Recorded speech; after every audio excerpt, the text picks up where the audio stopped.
Hey guys, Dr. Dusa here, mtfucoach.com. How are you?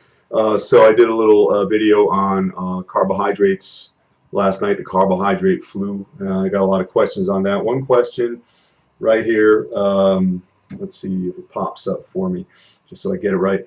Sweet potato, are you a sweet potato or white potato guy? I know sweet potatoes have a lower glycemic index, but I like the taste of white potatoes better. Well, Josh, you didn't tell me what your goal is, so it's kind of hard to answer that, but I'll answer it anyhow. But looking at the glycemic index, what is that? That's a scale of 0 to 100 that measures the glycemic index of a bunch of different foods. Anything below a range of 55 is considered low. The sugar is metabolized slowly. It causes a slow increase in blood glucose. And anything above a 75 is considered high. So he asked about, let's talk about bodybuilding foods, popular bodybuilding foods, sweet potatoes, white potatoes, and then you got rice, white rice and brown rice. I remember years ago, don't touch white rice.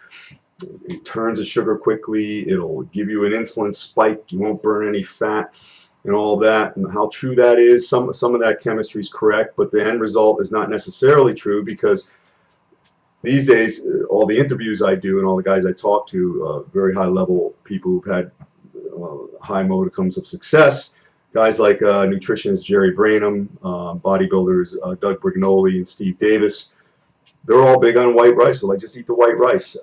You look at white rice and brown rice and sweet potatoes and brown potatoes.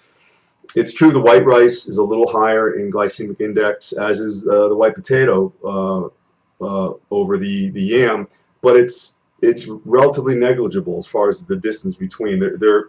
White rice, brown rice, that's above that 75 number as far as, or the 70 number as far as the white rice goes. But again, not by a lot. In fact, there's one thing with potatoes: if you keep the skin on, it's a little higher in fiber, and the skin itself will help mute any spikes in insulin.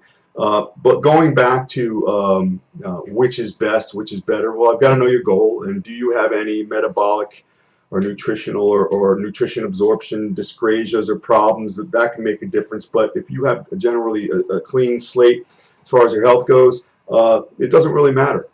I get just as ripped on white rice, and of course we used to be afraid of that, but as you go through the years, you learn. So any thoughts, questions, considerations, statements you have on this, put them down here and give me a thumbs up if you think it's warranted. And that's about it. You have a good night. Thanks.